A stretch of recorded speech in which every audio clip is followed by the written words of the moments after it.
Salam alaikum, bonjour.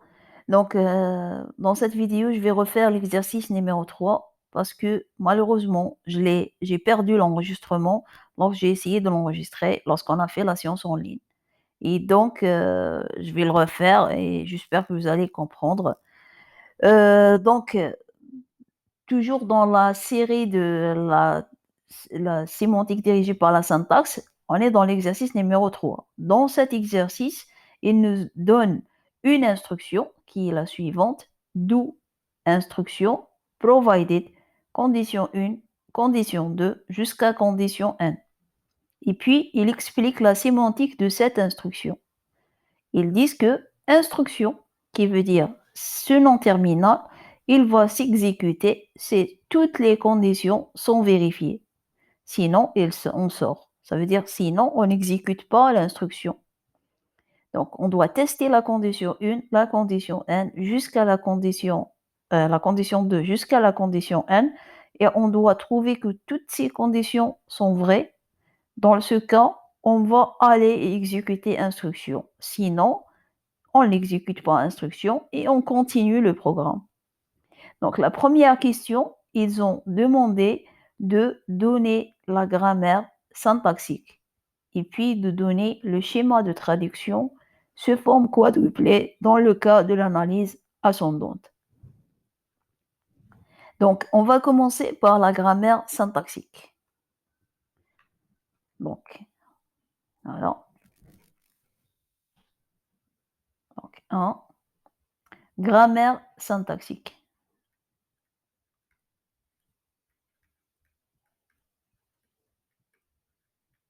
Voilà.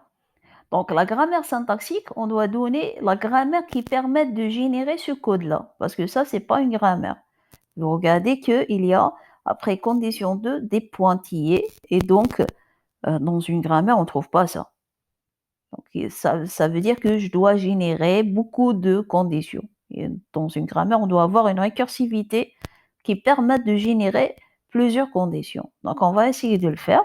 Donc, on va supposer début lesquels un nom terminal, on va l'appeler par exemple instruction provided. Et puis, cette instruction, c'est quoi? C'est le mot-clé do suivi par le nom terminal instruction, puis j'aurai le mot-clé provided, et puis j'aurai un nom terminal qui permet de générer une liste de conditions. Ce nom terminal-là, il permet de générer une récursivité sur les conditions. Donc, c'est liste conditions, il permet de donner condition, virgule, liste condition. OK. Donc, ça veut dire quoi? Ça veut dire que liste condition, le voilà. Si je veux générer plusieurs conditions, il va me donner condition, liste, condition. Si je veux d'autres conditions, je vais faire la même chose. Condition, virgule, liste, condition. Et ainsi de suite. Jusqu'à ce que se génère toutes les conditions nécessaires. Ça dépend du programme. Je peux faire 2 conditions comme je peux faire 1000. Donc maintenant, pour que ce nom terminal doit disparaître à la fin, je vais mettre ou condition. OK, donc je dois arrêter la récursivité. Donc voilà, à la fin, j'arrête. Par exemple, si je veux 3, alors ça c'est la première condition, virgule, la deuxième condition et la troisième. Si je veux plus que 3, ce nom terminal doit générer encore condition, virgule, virgule, liste condition. Et je compte combien je veux. Voilà, donc ça, c'est la grammaire syntaxique qui permet de générer exactement ce code-là. Après, ils ont demandé de donner le schéma de traduction sous forme de quadruplé et dans le cas de l'analyse ascendante. OK? Donc, on va essayer de le faire. Avant, je vais essayer de prendre ça. Voilà, donc on va prendre ça pour le garder comme intégration de l'exercice et puis on va continuer. Donc, nombre Deuxièmement, il nous demande de générer, donc le schéma de traduction.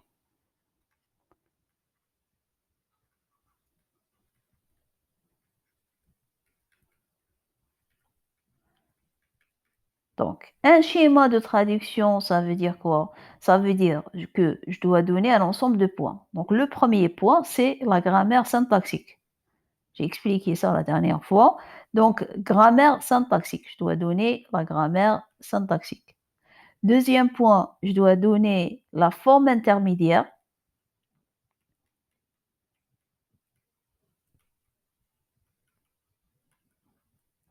Troisième point, je dois donner, cette fois-ci, la grammaire syntaxique plus les emplacements des routines dans cette grammaire. Donc, plus emplacement des routines sémantiques.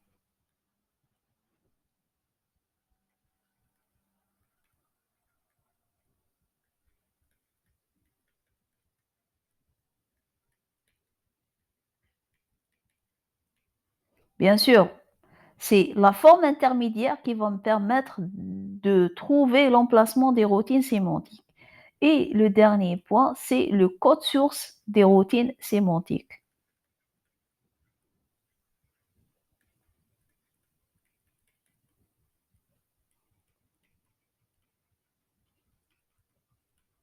Voilà. Donc le premier point, on l'a déjà donné comme première question, la grammaire syntaxique. Deuxièmement, je dois donner la forme intermédiaire. Donc, deuxième, forme intermédiaire. Donc, qui veut dire la première, on l'a déjà répondu. Donc, forme intermédiaire. Ils ont précisé dans cet exercice de donner la forme intermédiaire sous forme de quadruplé. Donc, on va donner les quadruplés de cette forme, de ce code. Donc, le code, le voilà, avec le code, pour lequel on doit donner la forme intermédiaire. Donc, ils ont précisé que je dois avoir des quadruplés. Donc, non, on va dessiner une matrice. Quadruplé, ça veut dire qu'on fait 4 colonnes. OK, donc, voilà. Première chose sur la forme intermédiaire, comme je vous ai expliqué la dernière fois ou là dans la dernière vidéo, que vous devez respecter la syntaxe. Donc, malgré que ici, lorsqu'ils expliquent la sémantique, ils disent euh, que instruction est exécutée si toutes les conditions sont vérifiées. Mais je ne commence pas par les conditions de la syntaxe ou la forme intermédiaire. Je dois respecter la syntaxe. Donc, j'ai instruction, puis j'ai instruction, puis j'ai les conditions, et puis je dois donner une sémantique à cette syntaxe en utilisant les branchements. Maintenant, il y a le nom sémantique dirigé par la syntaxe. Parce que c'est la syntaxe qui va diriger cette sémantique. Donc, on va le faire. Donc, où on a instruction en premier lieu. Donc, je vais écrire ici les quadruplés de instruction. Et ça va être abstrait parce que je ne sais pas où sont les instructions de ce code-là. Peut-être il y a un seul quadruplé, peut-être il y a plusieurs. Je ne sais pas combien. Donc, il y a un ensemble de quadruplés qui correspond au nom terminal de l'instruction. Puis, j'aurai la même chose, d'autres quadruplés pour le nom terminal condition 1. Et je ne sais pas aussi combien de quadruplés j'aurai parce que c'est un nom, c'est un nom terminal, il est abstrait. Et la même chose pour condition 2 jusqu'à la condition n. Condition quadruplé de condition 2 jusqu'à la condition, donc je continue, jusqu'à la condition n. Voilà. Et puis, je vais me demander, est-ce que le microprocesseur doit exécuter ces quadruplés dans cet ordre que j'ai précisé? Est-ce qu'il va commencer par instruction, puis condition 1 jusqu'à condition n? Et bien sûr, la réponse est non, parce que la sémantique de l'instruction est comme suit. Donc, instruction, elle ne va pas être exécutée au début, mais je dois vérifier tout d'abord les conditions. Si toutes les conditions sont justes, dans ce cas, je vais aller et exécuter instruction. Sinon, je ne l'exécute pas. Si une des conditions est fausse, j'exécute pas instruction. Donc, qu'est-ce que je vais faire? Je dois rajouter à ces quadruplés des branchements qui vont leur donner une sémantique. Donc, on va changer de couleur et on va commencer à écrire le branchement. Donc, est-ce que je commence par instruction? Non. Je dois commencer par quoi? Je dois commencer par faire un branchement vers la condition 1 pour la tester. Donc, c'est un branchement non conditionnel dans lequel je vais aller vers le début de condition 1.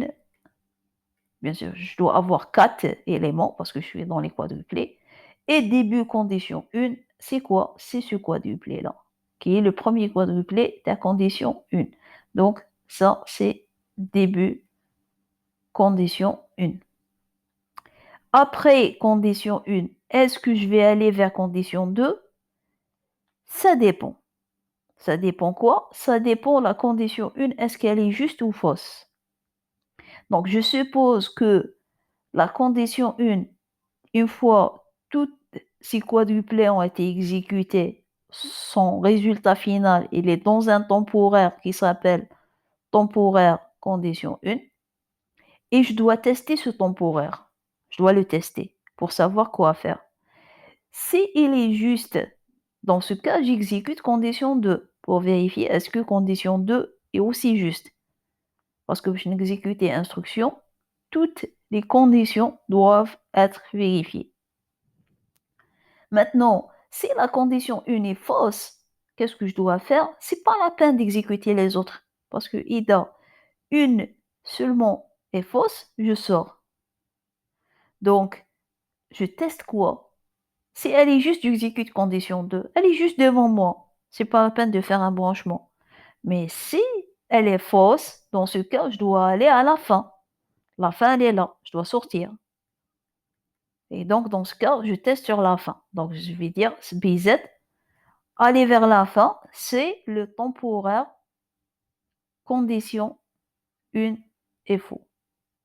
C'est ce temporaire égal à 0 qui veut dire égal à faux, aller vers la fin. Et la fin, elle est la dernière instruction à exécuter. Donc, là, c'est l'instruction qui vient juste après cette forme de quadruplé.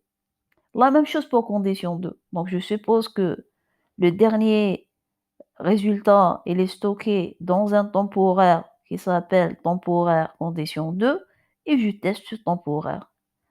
Si il est faux, je vais aller vers la fin.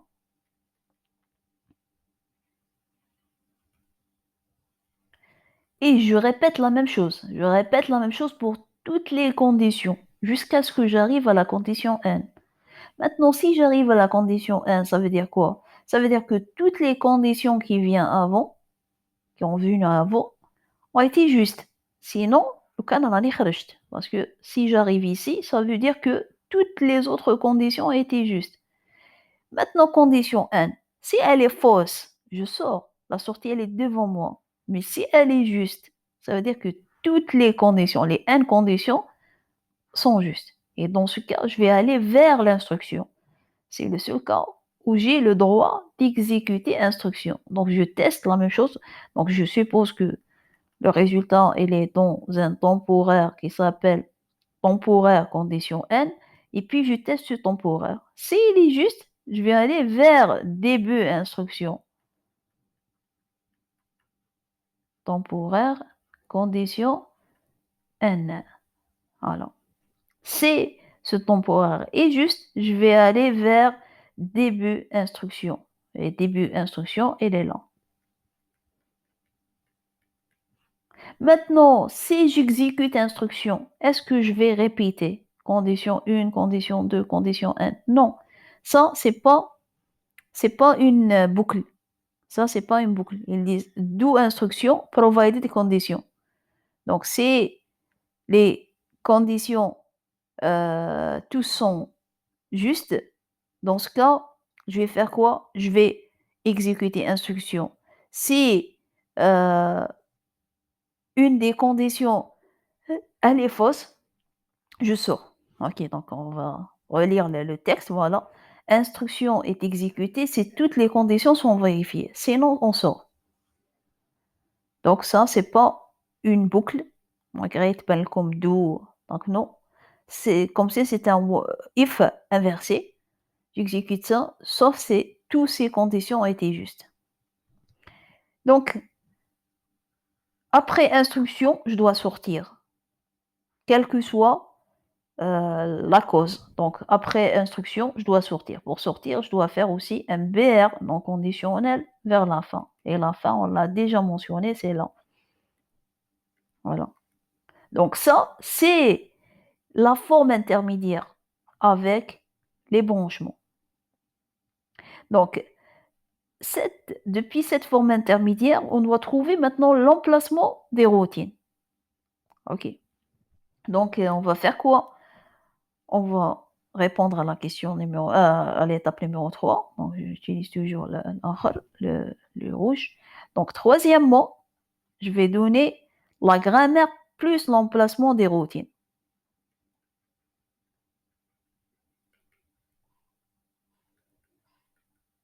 Emplacement, routine. OK, c'est le troisième point, celui-là. Celui-là. OK. Donc, notre grammaire a été déjà écrite, on doit juste trouver l'emplacement des routines. Et puis, répondre à la question selon le schéma demandé. Parce que lorsqu'il demande le schéma descendant, on va écrire une chose, et lorsqu'il demande le schéma ascendant, on va écrire autre chose. Donc, voilà, donc je vais ici répéter la grammaire, juste, et puis on va mentionner maintenant les routines, et puis on va répondre selon le cas. Donc, on a les instructions provided, elle donne quoi? Elle donne do, instruction provided, liste, pardon, liste condition. Et puis, liste condition,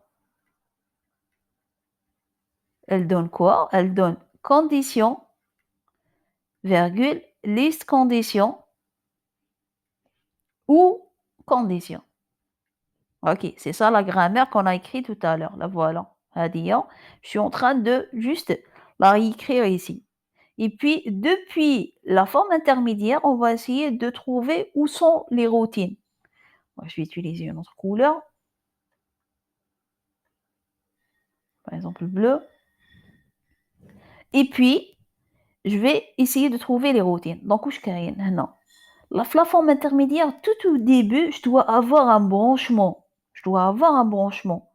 Donc, avant que l'instruction s'exécute, avant que le nom terminal, oui, le nom terminal instruction s'exécute, je dois avoir autre chose ici. Donc, non, je dois avoir une routine. Non, c'est un emplacement dans lequel je dois avoir une routine qui me permette de générer ce quadruplé. Parce que le quadruplé, qui va le générer si j'aurais pas ici quelque chose qui doit le générer? Instruction, elle exécute ou elle génère juste les quadruplés de instruction. Mais qui va me générer BR quand début condition 1? C'est la routine R1 qui vient juste avant instruction. Maintenant, après instruction, est-ce que j'ai des branchements aussi? Oui. Après instruction, j'aurai d'autres routines aussi, R2. Et puis, maintenant, après condition 1, j'aurai un branchement. Après condition 2, la même chose. Et après condition N, la même chose. Donc ici, après condition AD1, par exemple, c'est R3, la même chose. Donc, AD, ça va être, c'est la condition 2. C'est liste condition, il va être remplacé par condition virgule. Donc, j'aurai plusieurs conditions. Voilà, Naya. Par exemple, ici, j'aurai le R3. J'aurai le R3, et ainsi de suite. Donc, après chaque condition générée, j'aurai le R3. Maintenant, à la fin ici, est-ce que c'est la même routine? Parce que regardez, BZ fin temporaire, BZ fin temporaire. Mais pour la dernière, c'est pas la même chose. C'est BNZ, début instruction. Donc, je dois savoir où est la dernière la grammaire. هنا. La dernière condition, elle est où? C'est quelles règles qui me permettent de générer la dernière condition. Donc, si je revois mon schéma ici, la dernière condition, c'est celle-là, هذه هي. Et elle est générée grâce à quoi? Grâce à cette هذه هي. على جال هاد هاد la génération. C'est celle-là qui va me permettre de générer la dernière condition. Et donc, la dernière, ça veut dire celle-là, هذه هي, elle va être différente. Donc, c'est R4. C'est pas la même chose parce que, regardez ici, j'ai BZ fin et ici j'ai BNZ début instruction. Juste, je dois m'assurer que lorsque j'ai une condition, est-ce que c'est vraiment le R4 que je vais exécuter? Il y a une seule condition. Qu'est-ce que je teste? Si j'ai une seule condition, je teste si cette condition est vraie. Parce que si c'est faux, je sors. Donc, c'est vraiment le cas. Donc, si j'ai seulement une seule, je teste si elle est vraie pour aller à début instruction. Ok, donc lorsque je vais positionner mes routines sémantiques, je dois faire attention. Donc, machine je dois vérifier les cas. Donc, mais si condition, c'est la première, parce que ça se peut que j'aurai aucune condition de la règle, j'utilise directement celle-là. Et ça va être une seule condition. Je dois vérifier, est-ce que ça marche? Oui, ça marche. Et donc, c'est bon. J'ai vraiment trouvé les, les emplacements des routines. Maintenant, je dois répondre à la question selon le cas proposé dans l'exercice, donc, parce ils demandent une analyse ascendante. Donc ici, je vais faire quoi? Je vais reprendre la grammaire plus l'emplacement des routines et on va faire selon l'analyse ascendante. Bon, allez, je vais faire les deux, analyse ascendante et descendante. Je reprends juste ça. Je ne fais pas voilà, je le mets ici et on commence à répondre. Donc, toujours on est dans le point 3. Pardon,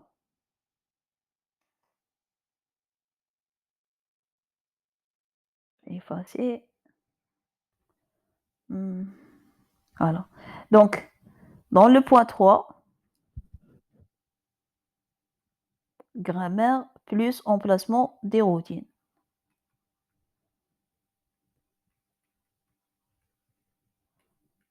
Ok, emplacement des routines. Donc, s'il ne demande, dans le cas, par exemple, je vais répondre dans les deux cas. Donc, dans le cas descendant, parce que c'est le plus simple, moi je répète, ils ont demandé dans l'exercice le cas ascendant. Mais Anna, je vais donner la solution des deux cas. Donc s'il demande dans le cas descendant, je vais faire quoi? Je vais reprendre ma grammaire, donc c'est instruction provided,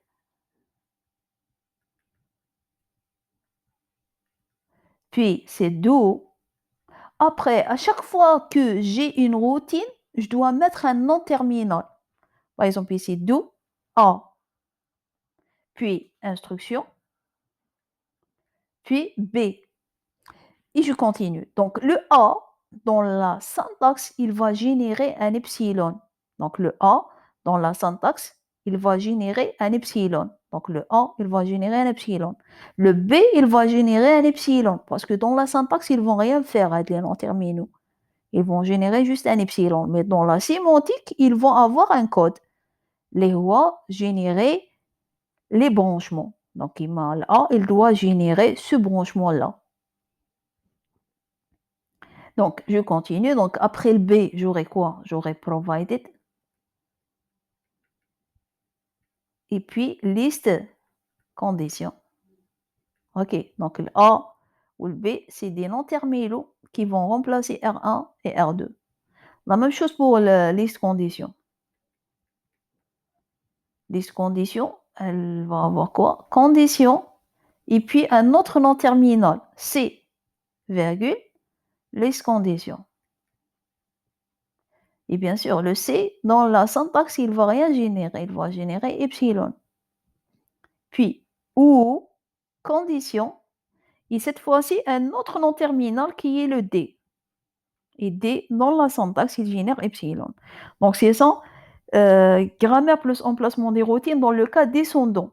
Dans le cas descendant, les routines vont être remplacées juste par des noms terminaux qui doivent générer epsilon. Si vous ne faites pas ça, c'est faux. Hein? لازم تزيدوا هذه elle génère epsilon. Maintenant, s'il demande, comme le cas de l'exercice, dans le cas de l'analyse ascendante, dans le cas ascendant, je dois faire quoi? Regardez, qu'est-ce qu'on doit faire? C'est simple, hein? Donc, je vais écrire un brouillon, les grammaires théoriques. Donc, la première règle, elle permet de générer quoi? Donc, c'est do, puis, bon, je vais écrire la grammaire, ben, c'est les emplacements des routines. Donc, do, instruction, provided, list condition. Voilà, ça, c'est un nom terminant. Puis, je dois avoir une grammaire, plutôt, je dois avoir une routine ici, qui est R1, et une autre routine ici, qui est R2. Le cas ascendant, la routine doit apparaître à la fin d'une règle. Je ne peux pas avoir des routines au milieu. Les deux راهم au milieu. Ils doivent apparaître à la fin d'une règle. Donc, qu'est-ce que je dois faire? Je dois reconstituer ma grammaire. Donc, qu'est-ce que je vais faire? Je vais la casser comme ci. Donc, do avec R1 et je m'arrête. Je vais appeler ça un nom terminal. Je vais l'appeler par exemple A. A وشحيمة. Do R1. Le R1, il est à la fin de A. Et puis, ici aussi, j'ai une routine qui est au milieu. Qu'est-ce que je vais faire? Le A avec instruction, avec R2, c'est B. C'est un autre nom terminal. Le B, il donne quoi? A, instruction, R2. Je m'arrête R2. Donc R2, il est à la fin de B. Et puis B avec provided, avec list condition, tout ça, c'est le nom terminal instruction provided. Ok, donc cette fois-ci, si je vais écrire la grammaire, ça va être instruction. Bien sûr, on n'a pas encore terminé, mais juste, je vais traduire ça en règle. Donc, instruction provided, c'est quoi? C'est B, regardez, instruction provided, c'est B, puis c'est provided, puis c'est list condition. Puis le B, c'est quoi? Le B, c'est le A, puis c'est instruction, et puis à la fin, j'aurai R2. Ouais, R2. Elle est à la fin. Et le A, c'est quoi? C'est le do avec un R1 à la fin. OK. Comme ça, les routines sont à la fin et j'ai reconstitué la même grammaire. Juste que la première partie, je l'ai remplacée par B et B, il va avoir le R2 à la fin. Et la même chose, pour avoir le R1 à la fin, la partie se met à A et puis A, c'est R1. Maintenant, pour la deuxième, la deuxième règle, c'est la même chose. Donc, je vais écrire condition, virgule, list condition. OK. Là, je dois avoir le R3. Donc, pour avoir le R3, il est au milieu. Donc, je dois l'avoir à la fin. واش ندير? Ça, avec ça, je vais lui donner un nom. استعملنا ال A ou le B, donc ça, je vais le nommer C. C, maintenant avec virgule et avec list condition, c'est ça list condition. Parce que là, c'est bon, j'ai généré la règle, donc je le remplace par le nom terminal de la grammaire. Donc maintenant, list condition, c'est quoi? List condition, ça va être C, virgule, list condition. La voilà, ouais. List condition, c'est le C, virgule, list condition. Et puis le C, c'est quoi?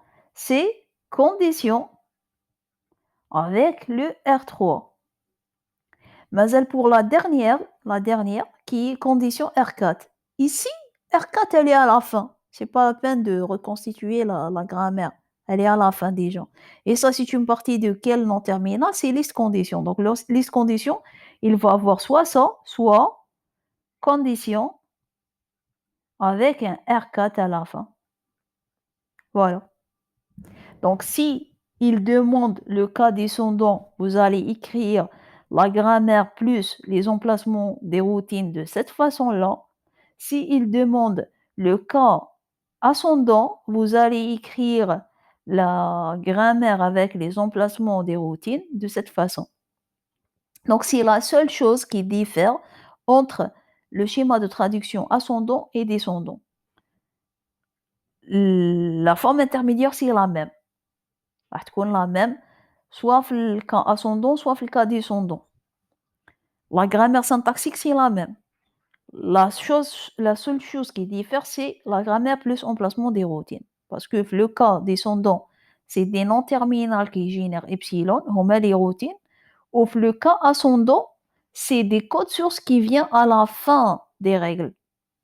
Et donc, on doit reconstituer notre grammaire. Voilà.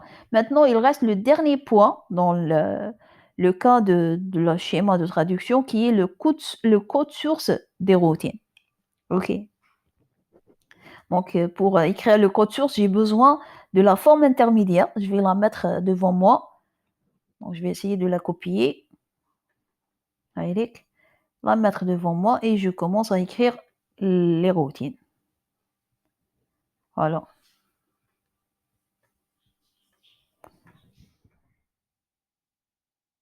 Ah non, je vais essayer juste ça va. Voilà. Et on va commencer à écrire les routines. Bien sûr, d'après la grammaire, donc on a combien de routines? On a R1, R2, R3, R4. On a 4 routines à écrire. On va commencer. Bismillah. Donc on va commencer par la première routine. Ok, donc c'est le quatrième point qui est le code source des routines.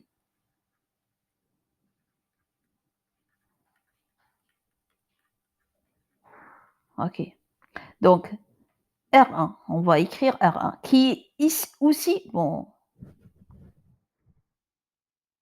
donc le R1, c'est aussi le A, donc je vais écrire R1 ou là, le A, c'est la même chose parce que le code source ne va pas changer à la le cas descendant ou là, ascendant.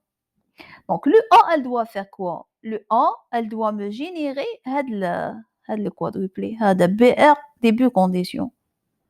Mais à ce moment-là, est-ce que je connais début condition? Et راني juste au début. Non, je connais pas la condition, elle est où? Parce que instruction, peut-être il y a un quadruplé, peut-être il y a 1000, donc je sais pas combien. Donc qu'est-ce que je vais faire? Je vais sauvegarder le quadruplé, l'emplacement تاعو. Par exemple, on va l'appeler mise à jour condition 1. OK, donc condition 1. Je vais l'appeler comme ça. Pourquoi? Parce que après, je vais revenir pour remplir le champ numéro 2 تاع la ligne. Donc je vais faire quoi ici? Je vais mettre mise à jour condition 1 et je vais mettre la variable que c'est pour les gens qui n'ont pas assisté pour les TD précédents. Donc que c'est quoi? C'est une variable qui pointe à chaque fois vers la nouvelle ligne dans laquelle on doit écrire. Ok, donc ici, au début, QC, elle est sur une ligne vide. Donc je vais sauvegarder le QC et puis je vais écrire dans cette matrice. Donc quad maintenant, quad QC, je vais écrire quoi? Je vais écrire BR et je connais pas où est la condition 1, donc je vais le laisser vide. Et les autres champs, bien sûr, sont vides. Puis, une fois j'ai écrit, je vais avancer le QC. Donc, QC, c'est quoi? C'est une variable. À chaque fois, j'ai créé la forme intermédiaire, je fais l'avancée. Une fois je l'ai avancé, J'aurai quoi? J'aurai début instruction et début instruction, c'est une adresse qui m'intéresse et si je la sauvegarde pas maintenant, je vais la perdre. Donc je dois la sauvegarder parce qu'il y aura une autre voilà, il y aura un autre quadruplé qui va venir, l'avenir, qui aura besoin de cette adresse. Donc je dois le sauvegarder ici. Donc début instruction, je sauvegarde ce que c'est là. OK et je m'arrête. Donc la routine 1, je répète, elle va faire quoi? Elle va essayer d'écrire ce quadruplé, mais puisqu'elle ne connaît pas l'adresse de début condition, elle va sauvegarder l'emplacement de ce quadruplé pour que après elle va revenir pour remplir le champ numéro 2. Puis elle va avancer.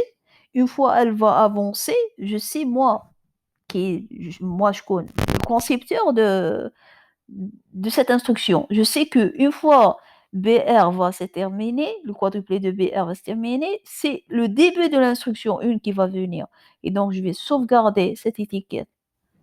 Puis, donc, R2. R2, elle doit faire quoi? R2, elle doit écrire AD, BR vers la fin. La même chose. Est-ce que je connais la fin à ce moment-là? Non. Donc, je vais sauvegarder la même chose, cette adresse, dans une variable que je vais appeler mise à jour fin, par exemple. Donc, mise à jour fin. Bon, on va l'écrire comme ça, après on va corriger quelque chose. Mais allez, je vais faire le début. Mise à jour fin, c'est quoi? C'est le que c'est. Et puis, je vais faire quoi? Je vais écrire dans la matrice quad QC égale BR, virgule, virgule, virgule. Je termine. Je ne connais pas l'adresse de la fin, donc je vais la laisser vide. Et puis, j'avance. Que c'est plus, parce que c'est bon, j'ai écrit, à chaque fois j'écris, j'avance. Une fois j'avance, je vais être sur le début de condition 1. OK, donc c'est le début de condition 1. Maintenant, est-ce que cette adresse m'intéresse? Oui, ça, elle m'intéresse. Et en plus de ça, je connais le quadruplé, celui-là, qui vient au début. Il a besoin de début de condition 1. Ce quadruplé, je l'ai déjà transcrit ma matrice, sauf que j'ai pas l'information de le champ numéro 2. Je le connais maintenant. Une fois que c'est plus, je connais l'information. Et donc, je vais faire quoi? Je vais mettre quad. La ligne, condition 1, elle est où? Elle est dans mise à jour condition 1. Donc, je vais aller vers la ligne mise à jour condition 1. Je vais lui dire où dans cette ligne? Parce que cette ligne fait 4 champs. Fait le premier, le deuxième, le troisième et le quatrième. Je vais écrire mon information où? Je vais l'écrire dans la colonne numéro 2. Donc, dans la colonne numéro 2, ça c'est le numéro de ligne, ça c'est le numéro de colonne. Et je vais mettre quoi? Je vais mettre le que c'est, qui représente ici l'adresse de début de condition 1. OK? Donc, voilà. Donc ça, c'est la routine numéro 2. Juste qu'on va changer quelque chose ici, mais je vais le laisser à la fin. Donc, R3, c'est quoi? R3, c'est quoi? R3, il doit écrire ça. BZ, fin temporaire de condition, temporaire de condition 1. Donc, il doit m'écrire ça. Est-ce qu'il connaît la fin? Non, la même chose, il ne connaît pas la fin. Donc, je dois utiliser aussi une variable qui doit me sauvegarder la fin. OK, mise à jour fin. Bien sûr, qu'est-ce que je remarque? Si j'utilise la même variable, mise à jour fin, elle va contenir l'adresse de ce quadruplé pour faire la fin. Maintenant, il y a aussi mise à jour fin. Ça veut dire que j'ai écrasé l'information qui est là, alors que je ne l'ai pas encore mis à jour. Et donc, je ne dois pas utiliser le même nom de variable. Vous allez me dire, je vais utiliser mise à jour fin 1. Mais regardez, هنا تنسحق la fin. Donc j'utilise mise à jour fin 2. Après كاين تاني 3. J'utilise mise à jour fin 3. C'est pas vraiment pratique et en plus de ça, je sais pas combien de conditions l'utilisateur va m'écrire. Peut-être il va écrire une condition, peut-être il va écrire 2, peut-être il va écrire 1 milliard. Et je peux pas déclarer une infinité de variables à Kaya sans savoir combien exactement elle a besoin. Donc qu'est-ce que je vais utiliser? La meilleure façon, c'est d'utiliser des tableaux. Plus exactement, la programmation, c'est mieux d'utiliser des listes chaînées. Mais là, bon, on va pas aller jusque-là, cette idée. Donc, on va utiliser des tableaux. Ça veut dire que la fin, puisque je dois la mettre à jour plusieurs fois, j'utilise un tableau qui va sauvegarder à chaque fois l'indice de quadruplé qui a besoin de l'information fin. Donc, au lieu de faire ça, mise à jour fin, puis mise à jour fin 2, fin 3, etc., je vais utiliser un tableau. Donc, je vais effacer, comme après on va changer ici. Et on va utiliser un tableau. Donc ici, mise à jour, par exemple, on va l'appeler MB condition. Bon, MB, خلاص, MB. Alors ici, c'est pas vraiment condition. Donc c'est MB. Il calcule le nombre de fins. Et dans MB, je vais mettre QC. Ok, je vais mettre QC ici. Bon, je suis en train d'utiliser égal, c'est pas l'affectation. Et puis, باش هاد mise à jour, c'est quoi? C'est un tableau. Allez, c'est un tableau, ça va être un tableau. Mise à jour, fin. Je suppose que MB في début, il est là. Ok. Donc, on peut, pour faire de la première, mettre MB égale 0 ou là égale 1. Ça dépend, est-ce qu'on est en langage C ou là dans un autre langage. Donc, MB égale 1 في début. Parce que ça, c'est la première routine qui va s'exécuter. Elle va s'exécuter seulement une fois après instruction.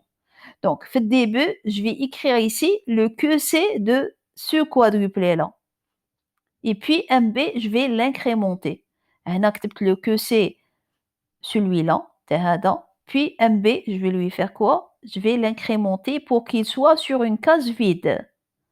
Je voulais une case vide pour que la prochaine fois, je vais faire quoi? Lorsque j'arrive à la routine 3, je vais mettre aussi mise à jour fin MB اكتب le QC actuel et incrémente le MB pour que la prochaine routine qui aura besoin de sauvegarder son quadruplé pour lui mettre à jour la fin, après, تلقى une case vide. Donc MB++. Donc نعاودو R3 elle est où? R3 elle est là, après condition 1. Donc après condition 1, je vais faire quoi? هذا mise à jour. Donc ici, mise à jour fin 1. هذا mise à jour fin 2. Je vais, mise à jour fin 2, je vais sauvegarder le numéro de ce quadruplé là. Et puis, je vais faire quoi? Je vais écrire mon quadruplé. Donc quadruplé, que c'est quoi? C'est BR. Et puisque je ne connais pas la fin, je vais la laisser vide. Et ainsi de suite. Et puis, j'incrémente mon QC, bien sûr, parce que j'ai écrit la matrice quad. Et puis, donc j'incrémente. Et j'ai condition 2, elle va écrire ses quadruplés. Et puis, j'ai la routine R3 toujours, qui va mettre à jour la fin. Donc, elle va mettre à jour la fin et elle va écrire BR et elle connaît pas la fin, elle est où. Et ainsi de suite. Juste ici, j'ai oublié que je dois tester le temporaire condition. Donc, on doit bien sûr écrire temporaire condition. D'abord qu'on va effacer parce que je laisse le champ 2 vide, mais le champ 3, je le connais, qui est temporaire condition. Bien sûr, ici, la routine, on ne précise pas temporaire 1, temporaire 2. C'est le dernier temporaire utilisé. Ok, donc là, c'est le champ 2 qui est vide. Voilà, et le champ 3, je mets temporaire condition, et le champ 4, il est vide. Alors, ça, c'est la routine numéro 3. Maintenant, la routine numéro 4. Bien sûr, la routine numéro 2, c'est c'est L le B et la routine numéro 3 c'est le C. OK, le C ça veut dire c'est la routine descendant وهنا B descendant. Maintenant c'est la routine numéro 4.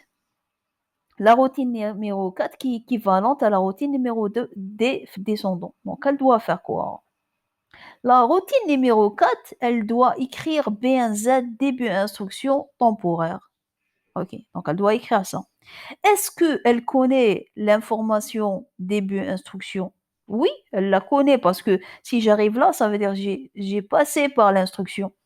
Et donc, elle va écrire quoi? Elle va directement écrire quadruplé que c'est. Elle va écrire faire BNZ et puis elle va inscrire début instruction qui est celui-là. On a sauvegardé le début d'instruction lorsqu'on a passé par lui. Donc, on a passé par début instruction, on l'a sauvegardé et ici, on va l'utiliser. Donc, début instruction, BNZ quoi? Le temporaire de condition. Et je laisse bien sûr ça vide. Puis, j'incrémente que C++. Une fois j'incrémente, je passe à l'instruction suivante. C'est quoi? C'est la fin. Est-ce qu'il y a des quadruplés qui ont été en train d'attendre la fin? Oui. كانوا beaucoup de quadruplés كانوا يستناو هاد la fin وقتاش تجي. Et donc, هاد la fin, je dois la mettre à jour. Donc, هنايا, j'ai besoin de faire une boucle. Pourquoi? Parce qu'il y a tout un tableau que je dois remplir de l'adresse que c'est. Donc, je vais faire quoi? Je vais faire une boucle. Par exemple, je vais faire je vais utiliser un i, pour i de 1 à quoi?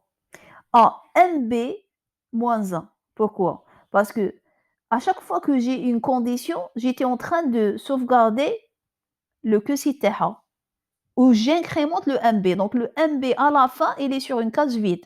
راح يكونوا كاع معمرين. Mais MB, le dernier, il va être sur une case vide, il n'y a rien. Alors que les كاع الاخرين, ils ont été remplis. Regardez, à chaque fois ندير MB++, je remplis et je le fais avancer. Même si je ne sais pas, est-ce qu'après, il y aura une routine qui aura besoin, là, il y aura une case qui aura besoin de mettre son mise à jour fin. Donc j'écris et je le fais avancer. Après, peut-être, après celle-là, il n'y aura rien, il n'y aura pas une autre routine, et donc le MB à la fin, il est sur une case vide. Donc, on نروح le premier indice jusqu'à l'avant-dernier indice. هادوما على بالي بلي كاع c'est des adresses de quadruplés qui ont été en train d'attendre la fin. Et puis, واش نقولوا؟ نقولوا faire quoi? Dans la matrice quad, dans la ligne qui correspond à mise à jour fin et la colonne 2, vous allez mettre le que c'est.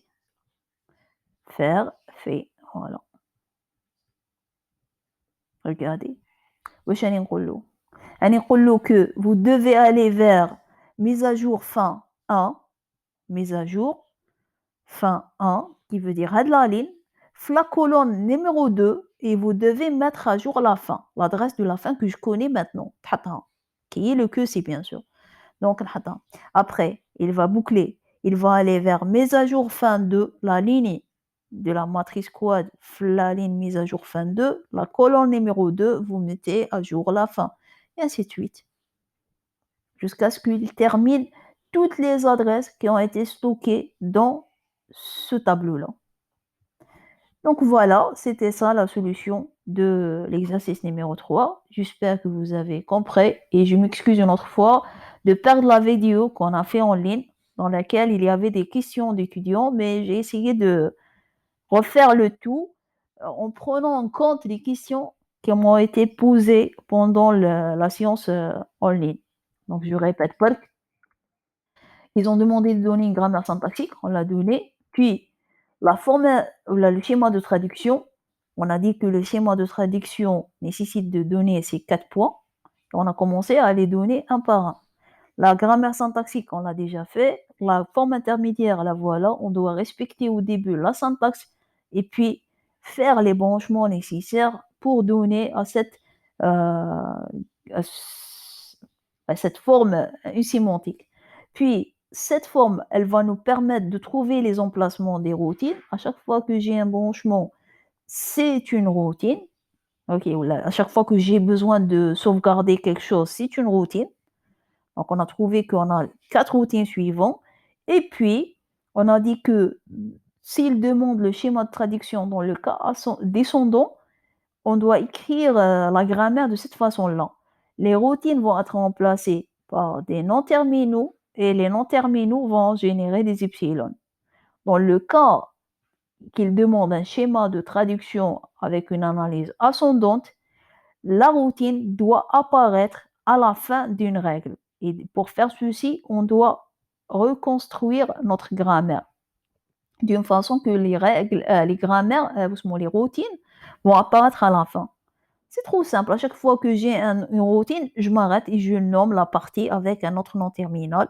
Et puis, je prends le nom terminal de la règle et je vais euh, réécrire la grammaire selon l'arbre que j'ai obtenu. Et puis, je donne le code des routines. Donc, je mets la forme intermédiaire devant moi et je commence à programmer. Moi, ça dépend. Chacun, comment on le programme. Ok, donc voilà, ça c'était l'exercice numéro 3. Et merci, merci. Inch'Allah, on va se revoir cette semaine dans les présentiels, Inch'Allah. Merci.